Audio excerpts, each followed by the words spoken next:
The main tank ability in this fight is called Impale. Kargath will impale his current target and do a absolute ton of damage to him. You're definitely going to want a cooldown up for it, or have an external cooldown on the tank. Impale will also leave the tank with a debuff called Open Wounds. This debuff is going to cause him to take 100% more damage from the next Impale. Our tanks were taking 2 stacks of this before toning off. The second Impale that's going to happen when you've already got 1 stack on the tank is going to do, well, twice as much damage as the first one. We were using tank cooldowns and healer cooldowns for those just to survive, so be ready for that. The next ability we'll talk about is Chain Hurl. Basically, Kargath will knock back the entire raid group, and then a few seconds later will grab the 5 closest players to him and throw them up into the stands. For the normal and heroic difficulties, my raid group just ignored this mechanic. The 5 players that were thrown up just jumped back down and continued with the fight. The damage that comes from the adds up in the stands is pretty minimal, and a lot of it can be avoided. If your DPS is low, you might want to consider doing this, or if you just want to get the practice. It's also a pretty cool mechanic to do once and see it for yourself.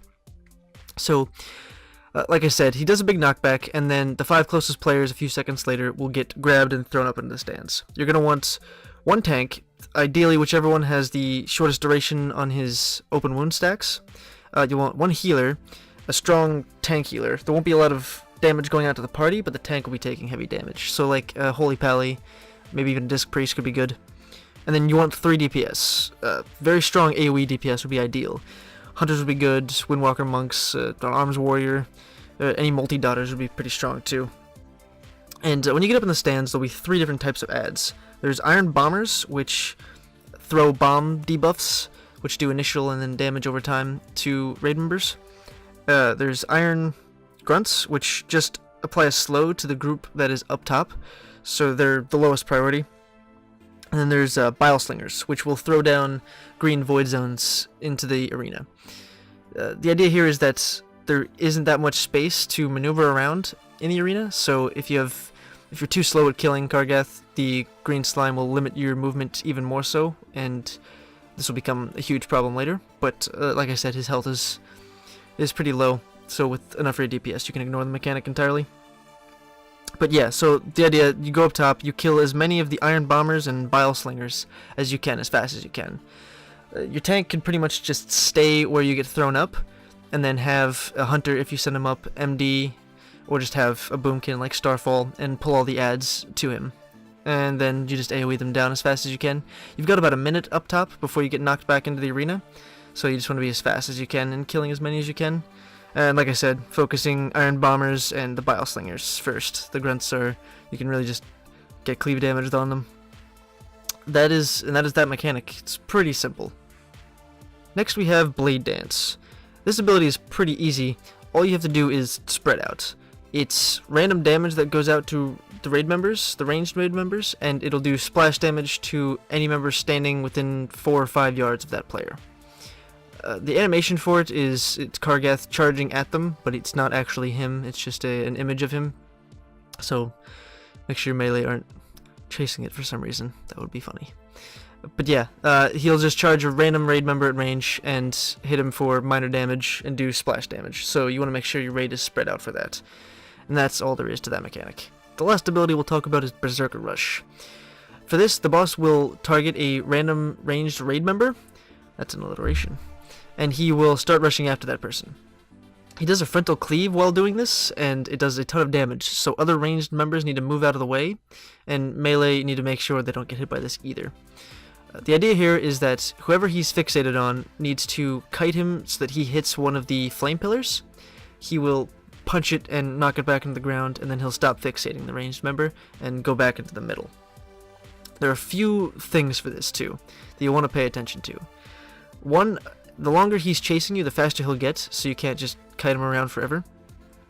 And you need to be careful about dying. If you do, it's bad. It's always bad to die. Anyway, back on track. If you die from anything, whether it be he catches you or you die to one of the tiger pits, he will fixate on another target pretty quickly. He switches, and depending on where people are positioned and who he fixates, this might kill a lot of people. For example, if all of the melee are chasing behind him, and he fixates on somebody directly behind him, he's going to kill all the melee, and that's going to be a wipe. So you need to be careful with that. You can use threat drops if you get fixated, like Feign Death and Invisibility, but again, it'll do the same thing. He'll just fixate on another random member, which could potentially kill them, so you want to not do that. If a fixate target is about to die, you can always give them a Blessing of Protection from a Paladin. It'll negate the damage and buy them a few extra seconds to get them into a pillar.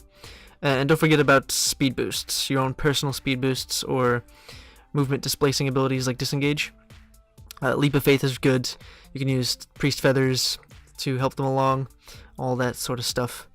The key, obviously, don't die and get them to hit a pillar. And there you go. Alright, the positioning for this boss is pretty simple. First and foremost, don't go anywhere near these big bad circles. That's where the tiger pits are, and the tiger pits will have tigers in them, and they will kill you. One-shot you, in fact. So don't do that.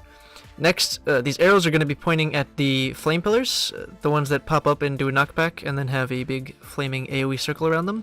So you don't want to get knocked back into a tiger pit, and you don't want to stand in the fire. So basically anywhere else you can spread out, except for that big middle circle there where the tank is. That's where the tanks are going to be and where the melee is going to be, along with the boss. So yeah, tank in the middle, range spread out, and don't get hit by tiger pits or flame pillars. Pretty simple there.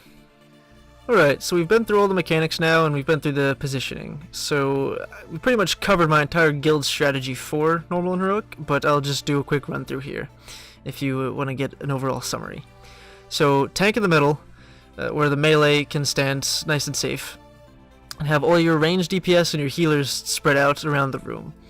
Don't spread anywhere where you're close to a tiger pit and can easily get knocked back into it. And be careful about the flame pillars. They also have a knockback, and you don't want to get knocked back like that into a tiger pit and die. I did deterrence there. I don't actually know if deterrences work or bubbles or any immunities like that to protect you from the tigers. I just know that they one-shot you, so don't go in them. Also, just watch out for the flame pillar actual flame. That does quite a bit of damage, and you don't want to get hit by that. While we were spreading out, we were tending to gravitate towards where the flame pillars were.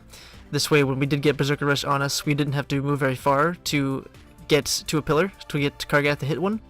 There's plenty of room for everyone to spread out around one or two pillars that are up and not get cleaved down by the blade dance.